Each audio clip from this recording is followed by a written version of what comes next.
Hola amigos, bienvenidos a otra entrevista, a otra conversación de dialogosdiseño.com.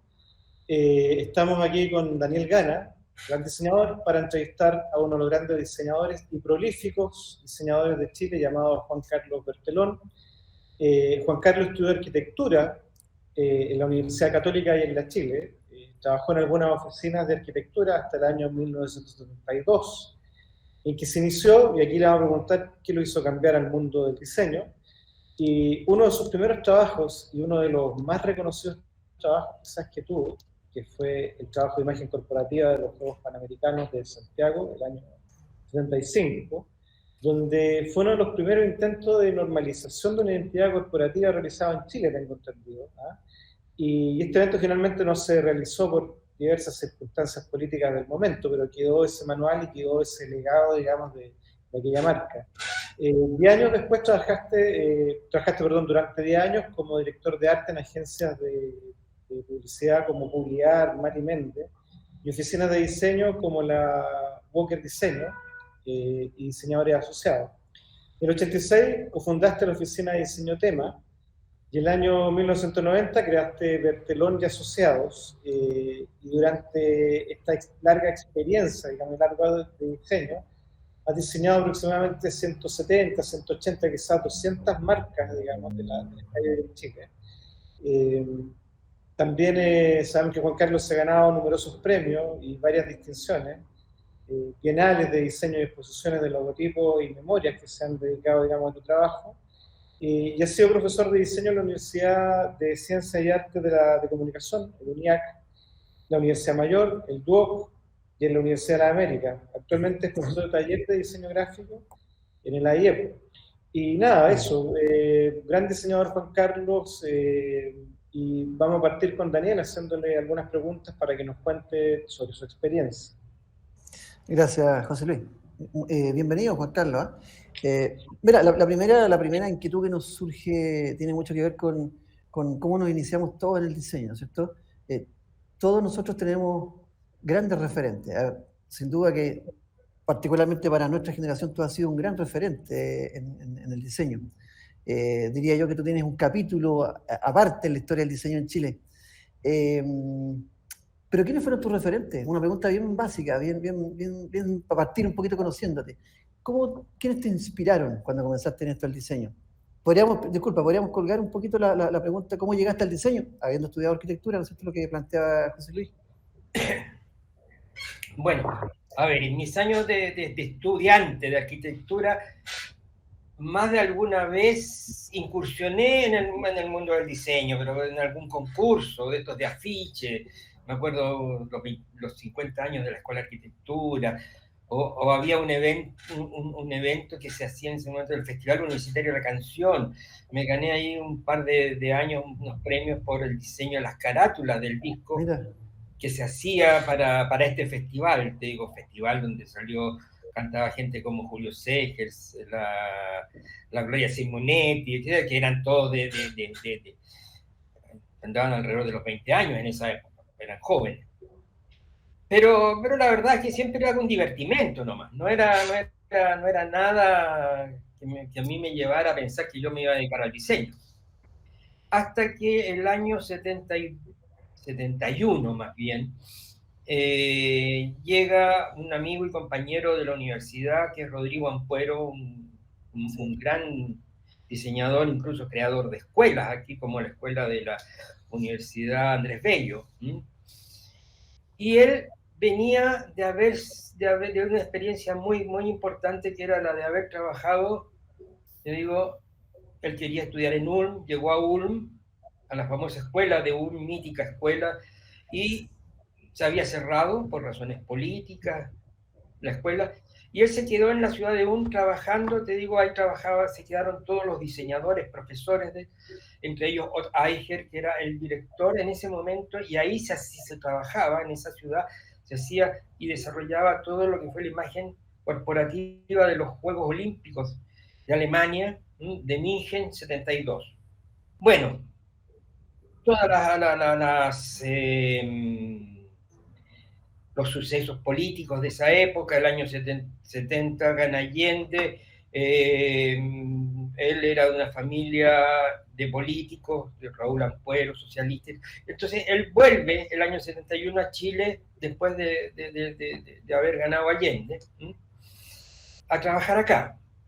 Y en esos años Chile se adjudica la realización de los Juegos Panamericanos, que se realizarían en Santiago el año 75. Para los que no saben, los Juegos Panamericanos, te digo, es una instancia similar a los Juegos Olímpicos, pero a nivel panamericano, o sea, desde Canadá hasta Chile y Argentina. Entonces él, con la experiencia que él traía de los Juegos Olímpicos, de haber trabajado, te digo, un par de años en la oficina de los Juegos Olímpicos de Mingen, él se trajo todo ese material y cuando llegó acá, bueno, sabe la noticia esta de la adjudicación de los Juegos y me va a ver y me dice, oye, presentémonos, hagamos una propuesta para hacer el diseño de los Juegos. Yo nunca había oído hasta ese momento hablar de imagen corporativa, o sea, no era... Y nunca había hecho un diseño más allá, como te digo, de estos trabajos esporádicos que hacía en la universidad. Entonces, él hizo la propuesta, la presentó al Comité Olímpico. Yo creo que éramos los únicos que estábamos preocupados de eso. En ese tiempo no existía toda esta suerte, ¿cómo decirlo? O sea, hoy día viene un evento de estas características y se presentan todas las agencias del país. Además que generan mucho dinero todos estos eventos y se puede... Bueno, la cosa es que yo le dije que bueno, él presenta esto y nos adjudicamos el proyecto.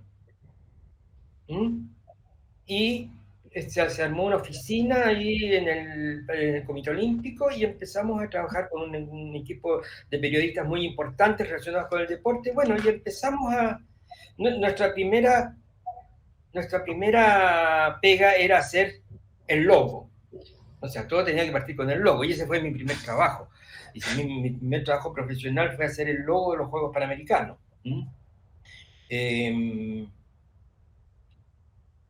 Digo, para mí Rodrigo Ampuero fue muy importante en ese sentido. Yo hice el logo, pero él fue el respaldo conceptual muchas veces y de mucho del trabajo que alcanzamos a desarrollar en esos 2 años. Y el organizador un poco de la oficina. Entonces, bueno, como digo, este fue un proyecto de estos proyectos que se frustraron, que quedaron como proyectos emblemáticos de la época de la Unidad Popular, de Salvador Allende, junto con el proyecto 5, creo, que no me acuerdo cómo se llama bien este. 5, que era... que estuvo metido Walker ahí, que era... Claro, Bonsiepe, Walker, el equipo de diseñadores industriales, Pepa Fonseca también trabajaba en la parte gráfica ahí. Bueno, y hay 3 o 4 proyectos así muy importantes que se desarrollaron en esos años digo, proyectos a nivel nacional. Bueno, ese fue mi ingreso al mundo del diseño. Y, o sea, de un día de estar trabajando en arquitectura, pasé a trabajar en diseño. Yo no había hecho nunca el logo, o sea, este fue mi... Y ahí me di cuenta que parece que tenía dedos para el piano. Bastante. Que resultó, el logo ese, yo lo veo hoy día, y creo que sigue vigente. O sea, claro, yo le haría algunos retoques y algunas cosas, han pasado casi 50 años. Y a ver, y hay que pensar que lo hice con pura intuición, bueno, había algo de la arquitectura que a mí me ayudó mucho. Creo que el rigor, te digo, de la profesión, de la arquitectura fue muy importante en mi trabajo como diseñador. Entonces, ese fue mi inicio. O sea, hasta ese momento yo no tenía referentes. Exacto. O sea, exacto. Sí, un referente era un poco lo que incluso lo conversamos también con José Luis y contigo lo hemos conversado, que nos tocó vivir un mundo que culturalmente fue muy potente. Pensando Juan Carlos, pensando también un poco, tomando eso, tú vienes trabajando desde los años 70, vienes creando marcas, digamos. Y tuviste una reconocida empresa que es Bertrand y Asociados, donde generaste varias marcas. ¿Cómo has visto el cambio que se ha generado en el mundo del diseño desde cuando tú presentaste en los años 70? ¿Cómo se presentaba en esa época? En relación a lo que es hoy día el mundo del diseño, ¿cómo se presenta? ¿Qué es lo que se hace hoy para generar una marca? ¿Qué cambios has visto? Bueno, te digo, partiendo por toda la cosa tecnológica, te digo, en esa época, yo siempre digo que yo pasé, te digo, en el desarrollo de mi profesión, como muchos, de Gutenberg a Macintosh. O sea, yo me acuerdo que mis primeras pegas en la tipografía la teníamos que mandar a hacer a un proveedor externo. En una de las primeras agencias en que yo trabajé, que era Publiar, los textos, teníamos un pequeño taller ahí donde había un señor que hacía los textos con tipos móviles. Por eso hablo de Gutenberg, con tipos móviles. Entonces él nosotros le pasábamos los textos, y él lo armaba con sus letras móviles, armaba un bloquecito, lo imprimía en una máquina así como manual, y nos pasaba la hoja con el texto que nosotros recortábamos y pegábamos después en el original del aviso, por ejemplo. Entonces, bueno, ahí tú tienes ya, un día nosotros podemos hacer lo que queramos con los textos en el computador. Yo mandaba a hacer un texto, te digo, de una memoria y de repente me excedía en 10 líneas, ¿cómo lo hacía? Tenía que mandar a hacerlo de nuevo. O de repente hacer un trabajo, que los pegotistas eran diestros en eso, en de repente ir con tal letra. No, era un trabajo increíble, un trabajo chino. Te digo, ese cambio ya, un dibujo, yo hacía un logo, y tenía que hacer 10 dibujos a veces para llegar al logo final. Dibujado a lápiz, o sea, con Rapidograph. Con Rapidograph, tinta china, Rapidograph. Claro, y lo pintaba pues con pincel, con tinta china, pintaba el interior, y después eso lo fotografiábamos. Pero si había un error, había que redibujarlo entero. O sea, hoy día tú haces tu dibujo, en el computador, te quedó, ya, lo copia y arregla, y eso se demora 5 minutos, y menos. Entonces, te digo, en toda esa parte, que es la parte, te digo, práctica y la cosa tecnológica, el mundo ha cambiado, en nuestro mundo, o en nuestra profesión ha cambiado, como te decía, de Gutenberg más o menos a Macintosh. Oye, Juan Carlos, y haciendo un poquito un paralelo con esta conversa, vamos a meterle otro ingrediente, que es una pregunta que solemos hacernos nosotros, tanto en la interna como hacia otros diseñadores, como para que la gente te conozca un poquito, sobre todo las generaciones nuevas, ¿cierto? Cuando hablamos de qué marcas has desarrollado, voy a ayudarme un poquito aquí con la pantalla del teléfono: Soprole, Banco de Santiago 75, ¿cierto? Los Juegos Panamericanos, Duoc, Mademsa, NASAC, Instituto Nacional de Normalización, Banco Sorno, Teleanálisis. Juan Carlos, José Luis decía cerca de 180, no las voy a nombrar todas. Tú partiste en una época donde el diseño era análogo, ¿no es cierto? Ahí nos podés contar tú un poquito, y también cruzaste el de Gutenberg, ¿no es cierto?, a Macintosh, con esta generación de la llegada de los computadores, de los ordenadores, de los software de diseño. ¿Cómo fue tu proceso creativo habitual, ¿no es cierto?, cuando habitábamos en el mundo análogo, y cómo se adaptó el proceso creativo de Juan Carlos Berterón, ¿no es cierto?, con la llegada de los computadores, de los software de diseño, para crear marcas, ¿no es cierto? ¿Cómo fue eso? Mira, yo creo que los procesos creativos para mí siguen siendo un misterio, y cada uno tiene su propio proceso. Yo creo que ustedes dos, cada uno trabaja a su manera.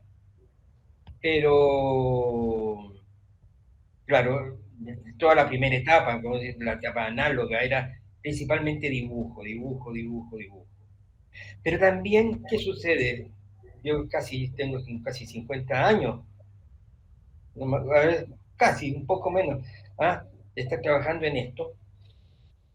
Bueno, uno también va adquiriendo experiencia, conocimiento. Y muchas veces a mí me pasa que hoy día yo no dibujo tanto, o sea, yo me hago un boceto, así una idea muy suelta, muy rápida, y después me voy al computador y trabajo ahí.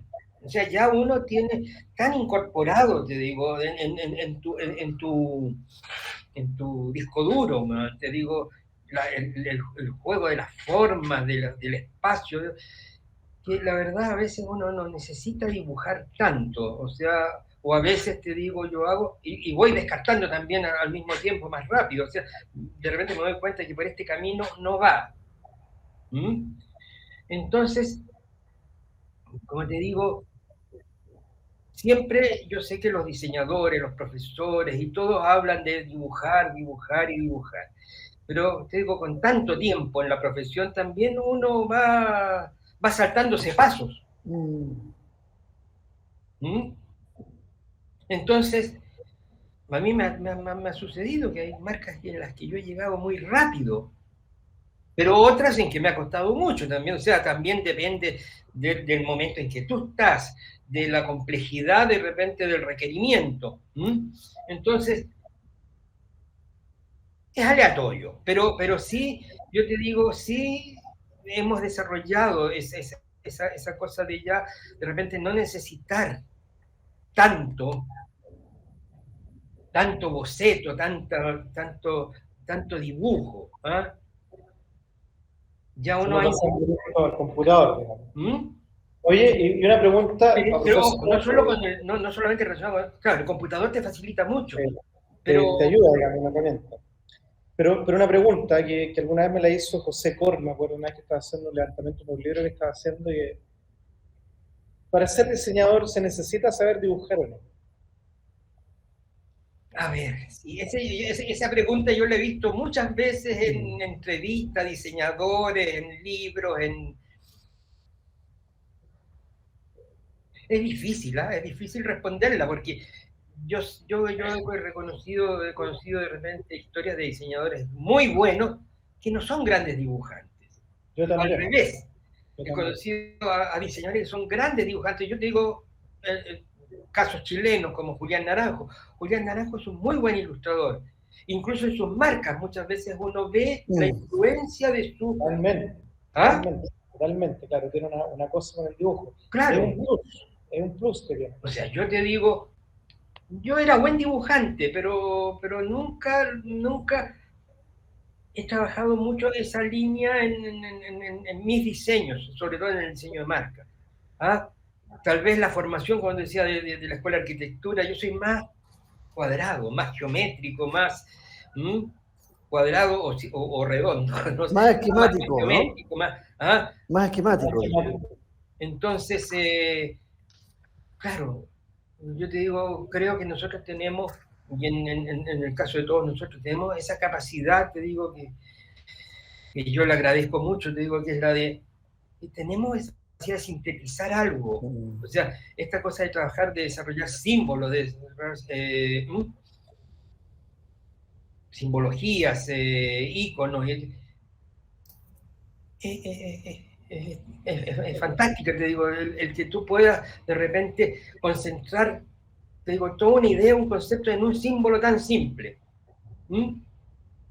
A propósito de eso, Juan Carlos, ¿qué cambio has visto tú en el diseño del logotipo desde los años 70 hasta hoy día? Que han habido varias tendencias, hemos pasado por cosas muy sobrecargadas, se vuelve la síntesis. ¿Qué cambio has visto tú? Me gustaría escucharte, tú que estás trabajando desde esa época, ahora. Bueno. ¿Qué ha pasado? Mira, yo creo que siempre, o sea, desde que partí, se dan estas variaciones, o cómo decirlo, estas modas. De repente se dieron los logos con... Yo me di cuenta de repente que en un par de años yo hice una serie de logos, y no uno, sino que 4 o 5 logos que trabajaban mucho con la idea de las líneas y la cosa media op. Pero era la influencia también que teníamos de todo nuestro entorno cultural. A mí me tocó vivir el art, te digo, desde México, 68, ¿se acuerdan ustedes el logo de los Juegos Olímpicos? ¿Ah? Estaba de moda la minifalda, el arte op se metió en el, ¿cómo se llama? En el diseño también, ¿ah? En las carátulas, la música.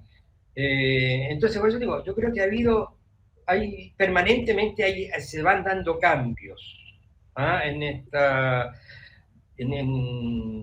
torno al diseño. ¿Ah? De repente yo me doy cuenta que me he ido poniendo un poco más minimalista, por decirlo, que es una palabra que a mí no me gusta usarla tanto porque creo que los muchachos que estudian, todos hablan de minimalismo, sin saber exactamente, yo creo, lo que eso significa. Entonces, te digo, de repente a mí me pasó lo siguiente, o sea, tú me estás preguntando en general cómo veo yo el mundo de los logos hoy día y el de antes.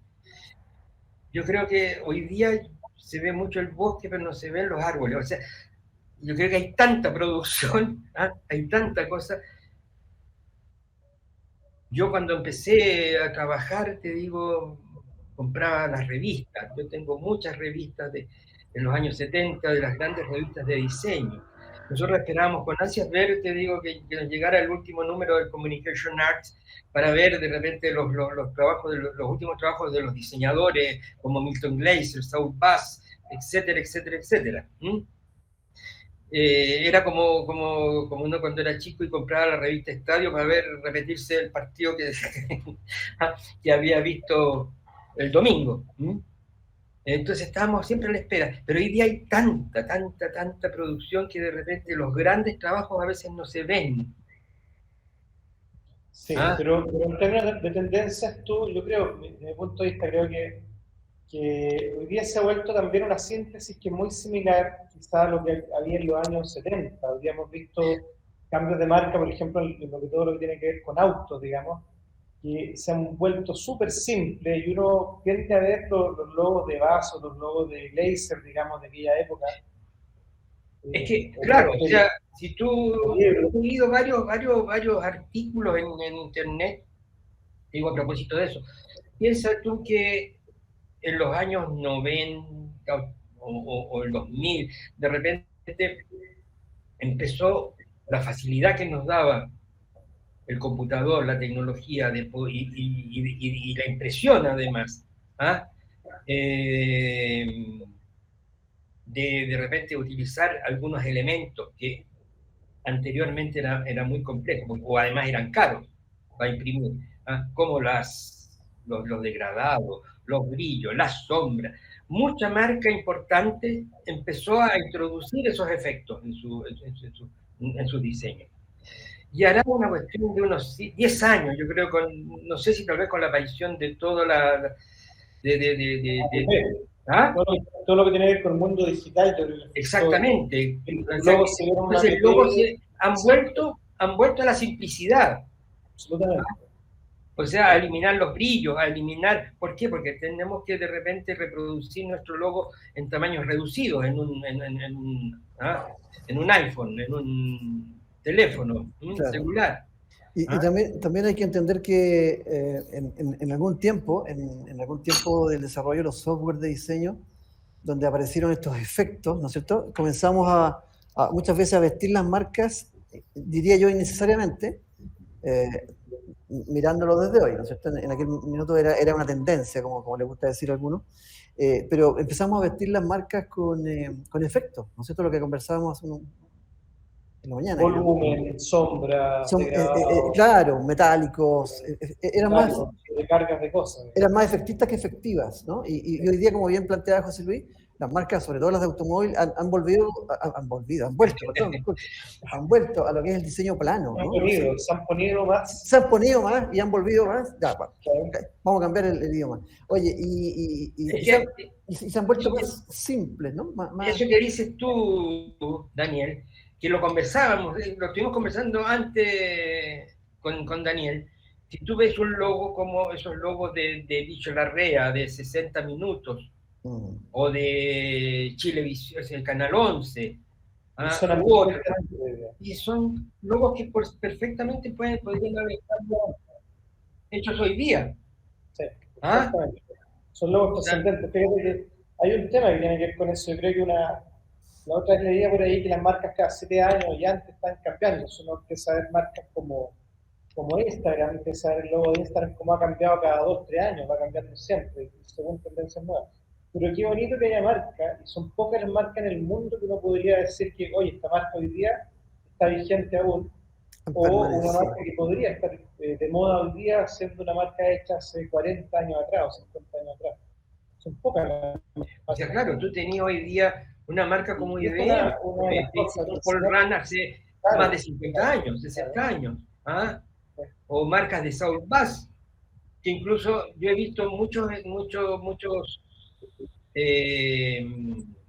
comentarios, estudios que han hecho de cómo esas marcas sufrieron algún cambio en algún momento y después han vuelto a retomar, claro. A retomar, te digo, lo que era el diseño original. Es más, hay marcas que las han cambiado y después de un par de años, incluso a veces meses, han vuelto a la versión anterior porque no funcionó, porque incluso hasta el público la rechazó, como el caso de Gap o de... Exacto. El caso de Gap es emblemático, sí. Claro, que es un caso emblemático. Claro. Bueno, ahí surge una pregunta casi como media natura, ¿no? Que las marcas tienen que pretender trascender en el tiempo, o la marca tiene que casarse con el momento histórico, estético, del momento que fue creada. ¿Cómo se regula eso? No sé, pero yo creo que, mira, porque las marcas se desgastan no solamente por un tema de tendencias gráficas, sino que hay un tema que tiene que ver, no sé, pues, empresas que se fusionan, empresas que cambian el servicio, empresas que apuntan para otro lado de la marca ya no existe. Pero yo creo que desde mi punto de vista, hay que diseñar marcas que traten de trascender. Igual en algún momento te las van a cambiar, ¿no? Porque va a cambiar algo en el negocio, porque a lo mejor la tendencia lo va a dejar atrás. Pero marcas que se hacen, marcas con una tipografía de moda. A mí me pasó varias marcas que hice cuando era más joven. Había una que era para el tema de los refugiados en Chile, no me acuerdo, que fue una tipografía que era una industria. ¿Se acuerdan de la letra industria hecha por este diseñador inglés? Sí. Neville Brody. Por Brody, exactamente. Y veía espectacular. Olvídate, a los 2 años eso estaba obsoleto. Obsoleta. Exacto, claro. Tampoco hay que diseñar por moda, yo creo que ese es el tema. No, claro, alguien por ahí decía, no me acuerdo en qué libro, parece que el libro Los demiurgos del diseño gráfico, un libro maravilloso, que Enrique Satué, que hablaba sobre marcas que están peligrosamente a la moda, que están como en el límite, ¿no es cierto?, de volverse obsoletas, así como tú lo planteabas, en un par de años, lo que significa un costo tremendo, ¿no es cierto?, desde el punto de vista del posicionamiento y la cosa comercial misma, ¿no es cierto?, cambiar una marca en escaparate, en packaging, es una locura, ¿no? Pero claro, ¿dónde está yo creo que intuitivamente, no sé si racionalmente también, por cierto, pero intuitivamente, cuando nosotros diseñamos marcas tendemos a imaginarlas, ¿no es cierto?, en un escenario futuro también. ¿Qué pasaría con esta marca, más allá de los soportes en donde se va a representar? Pero ¿qué pasaría con esta marca en 5 años más? ¿Se va a seguir viendo bien? Además, nosotros no sabemos qué va a pasar en 10 años más con toda esta cosa. Pensemos en el cambio que hemos vivido nosotros. Claro, pero uno debería tender a pensar, no sé, tratar de hacer cosas no, mira, yo creo que nunca hay recetas para esto, tratar de no agarrar cosas como moda, tipografías que están de moda, porque van a pasar. Van a pasar y no van a quedar obsoletas. Bueno, sí, disculpa, Juan Carlos, porque antes que se me olvide, viene una pregunta que tiene que ver de repente con cómo es la visión que nosotros podemos entregarle a los futuros diseñadores. Pero hay algo que a mí siempre me ronda, y yo siempre le digo a los estudiantes que no pesquen muchas plataformas de diseño que hay, pero no pesquen esa famosa publicación que todos los años sale, que dice cuáles van a ser las tendencias de diseño en el 2022. Sí. Bueno, claro, entonces sí, las sombras, los degradados, los colores fluos, no sé qué cosa. Bueno, y el 2023 llegan las letras, las tipografías vintage, esto y lo otro. Entonces, O sea, es como la moda, ¿no? Vístete a la moda porque está de moda la ropa militar, estilo militar, pero a los 6 meses está de moda las rayas blanco y negro, y 3 meses más está de moda el rojo. No, la marca debe saltar esa valla, ¿no? Desde el principio. Bueno, colguémonos de esta misma temática y le vamos a plantear una pregunta a Juan Carlos, que puede ser una pregunta bastante evidente, pero que viniendo de, aunque no te guste, Juan Carlos, un maestro, es súper pertinente, ¿no es cierto?, en este minuto, y es, ¿qué le aconsejamos a los nobles y a las nobles diseñadoras y diseñadores que están partiendo, ¿cierto?, con sus sueños, que están estudiando todavía, que el día de mañana tienen que salir a buscar trabajo, y que también, ¿por qué no?, a aquellos diseñadores y diseñadoras que les gusta también el diseño de marca. ¿Qué le entregamos a ellos? O sea,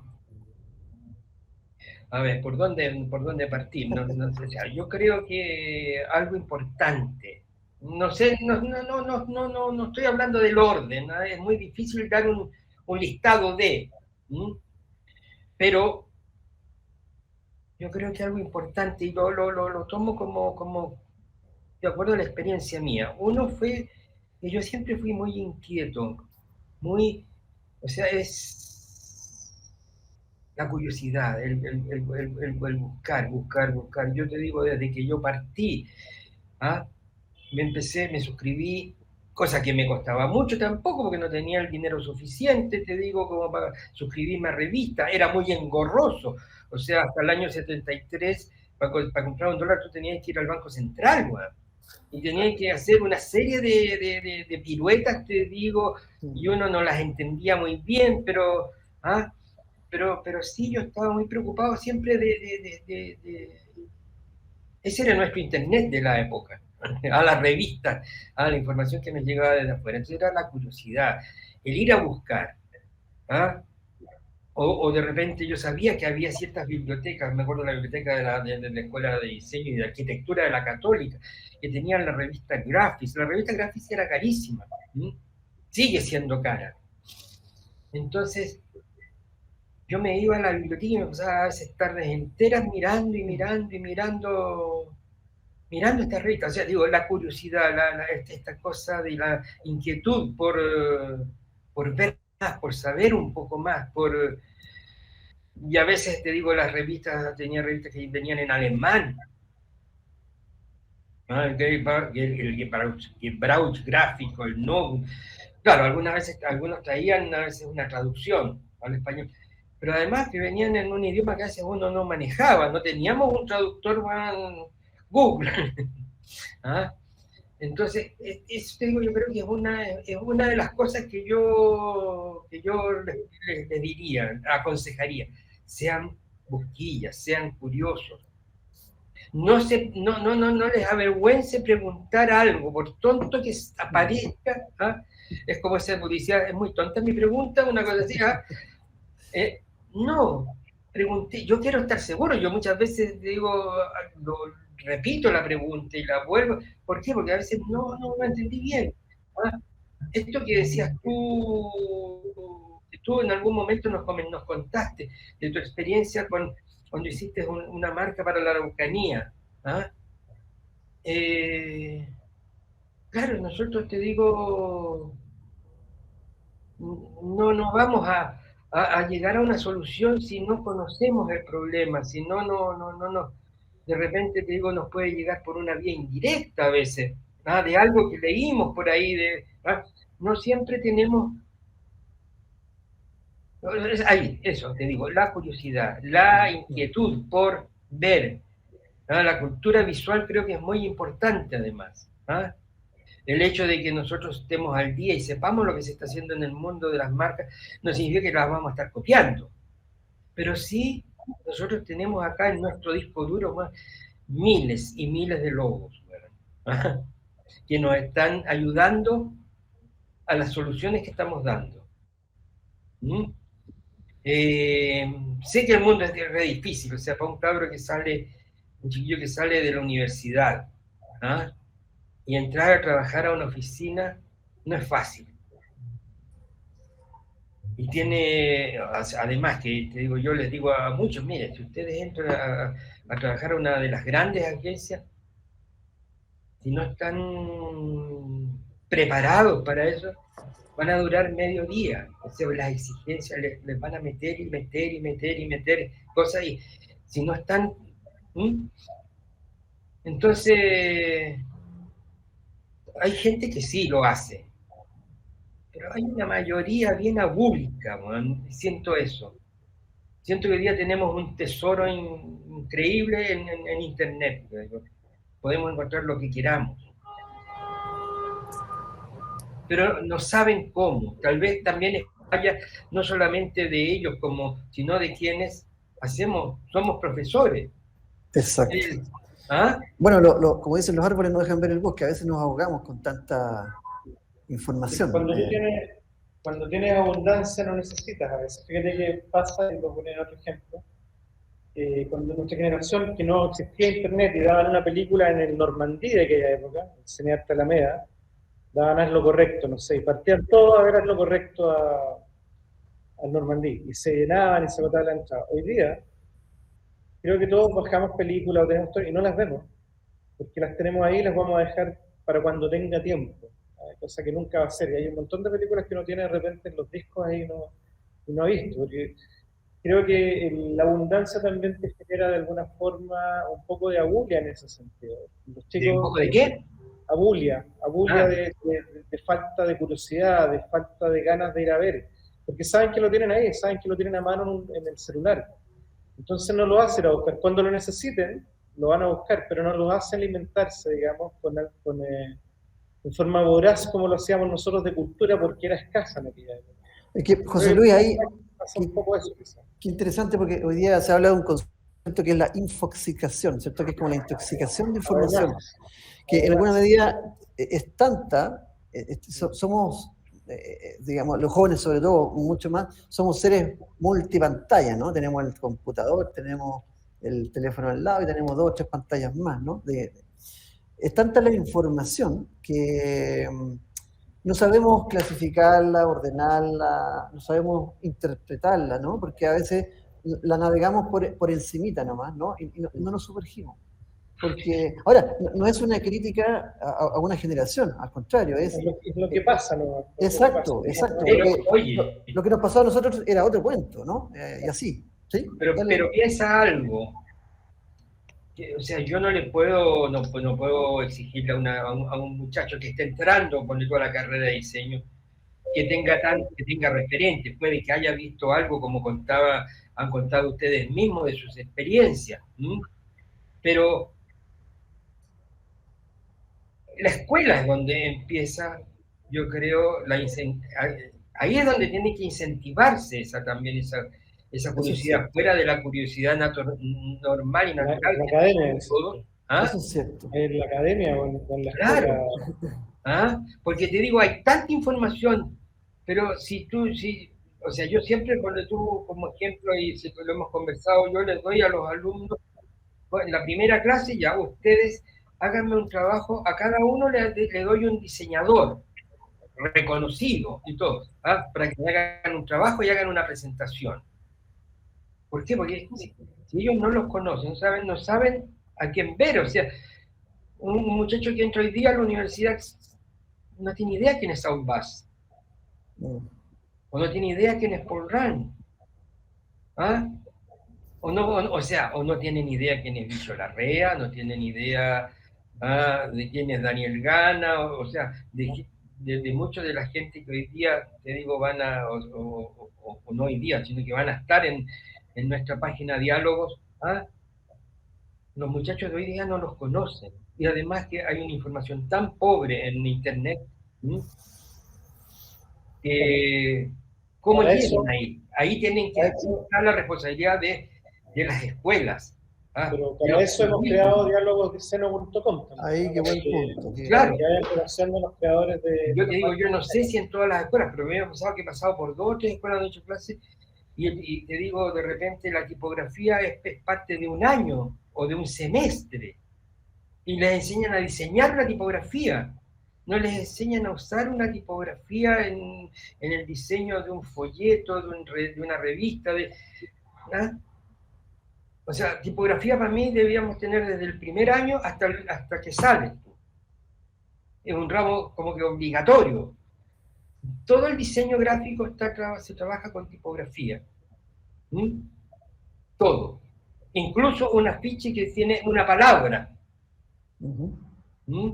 Bueno, ¿para qué decir las interfaces, ¿no es cierto? ¿Para qué decir las páginas web? ¿Para qué decir los dispositivos móviles? Exacto. Yo quiero agregar algo, te digo que ustedes no me lo preguntaron, pero que a mí me interesa porque, te digo, para mí fue una experiencia muy, muy, muy rica y sigue siéndolo, que fue que de repente, como este trabajo ustedes lo conocen muy bien, que es el de los ludogramas. Cómo entré, de repente, la tipografía, te digo, yo en cierto momento me dije, pucha, que gran parte de mi trabajo de marca tiene que ver con tipografía. No son símbolos solamente. ¿Ah? ¿Cómo yo elijo la tipografía adecuada? ¿Cómo sé, te digo, cuál es la tipografía que yo tengo que usar para determinado producto o cliente?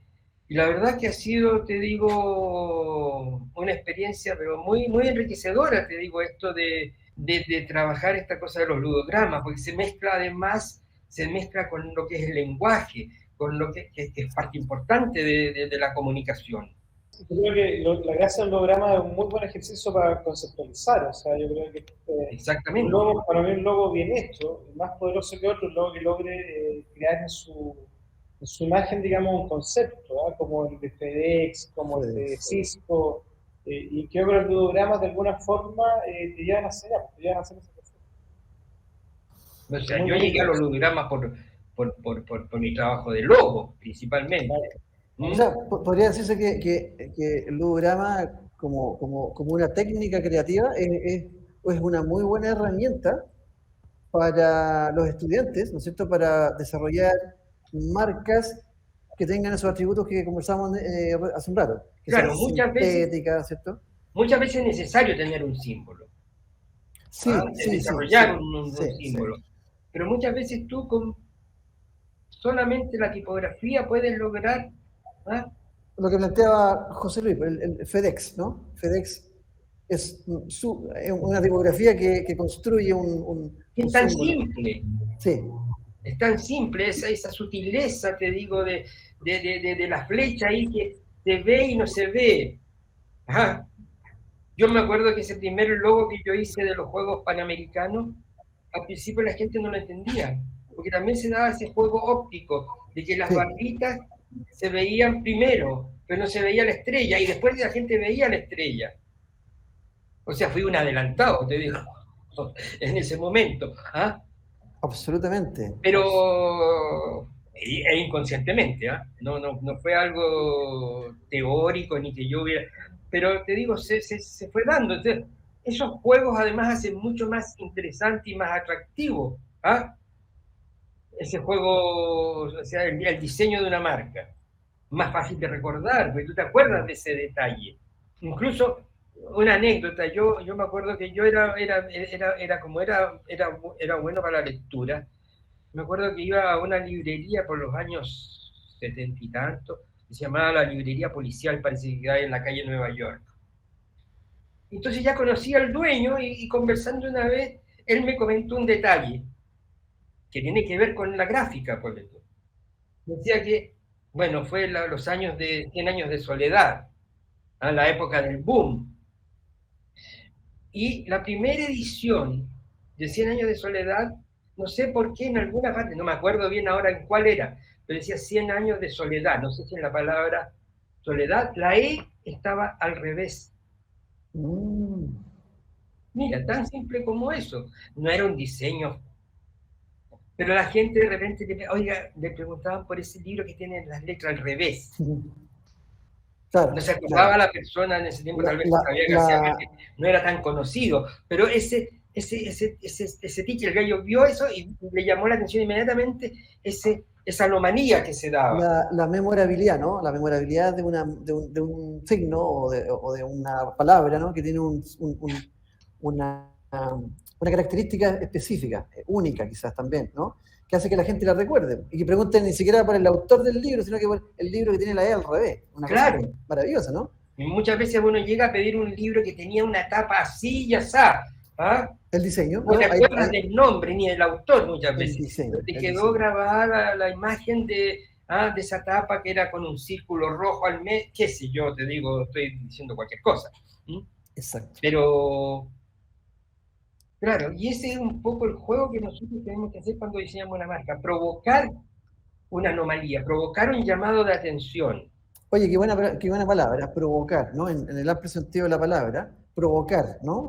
Una reacción. Y sobre todo hoy en día, ¿no? Que tenemos una alta como polución de imágenes, ¿no? En todos los escenarios. Una buena marca hoy en día tiene que ser muy provocadora, ¿no? En el buen sentido. En el buen sentido de la palabra, claro. Muy buen concepto, ¿no? Para también agregarlo a este decálogo de la buena marca, ¿no? Creo que Bicho Larrea tenía una frase por ahí que yo alguna vez la puse en uno de los trabajos que hicimos sobre distintos diseñadores, que era que el diseño tiene que ser provocador. Ahí está la frase para el decálogo de la buena marca que tenemos que hacer algún día, ¿no? Bicho Larrea también tiene una actitud bastante provocadora. Él mismo, a pesar de los años, es un tipo bien provocador siempre. Yo creo que tiene una actitud de... Si hubiera nacido en los años 80, el Bicho hubiera sido panqueta, claramente, creo. De todas maneras. Bueno, estamos cerrando, queridos amigos, esta grata conversación con Juan Carlos Bertelón, donde nos habló de su experiencia, su mirada, y estuvimos hablando en realidad un diálogo bastante interesante sobre logotipos, ¿no? Que nos gusta, cómo lo hacemos de alguna forma. Así que los dejamos invitados para un nuevo capítulo de diálogos con otros diseñadores reconocidos, digamos, para seguir conversando y aprendiendo de esto, de la experiencia de otros, así de simple. Un abrazo, Juan Carlos, un abrazo, Daniel, y estamos conversando en otro momento, digamos, y ojalá que la próxima conversación con una chela sobre la mesa, digamos, ¿no? Un abrazo. Bueno, Bien, pues, muchas gracias. Muchas gracias a ti, José Luis, a ti, Daniel, y ya nos vamos a encontrar también, tal vez, conversando con otros colegas. Sí, hace falta. Así que... Oye, se agradece, Juan Carlos, más que la conversa, esta clase magistral, así que agradecido a nosotros de poder tener esta oportunidad. Un abrazo gigante. Un abrazo, chao, chao. Chao, chao.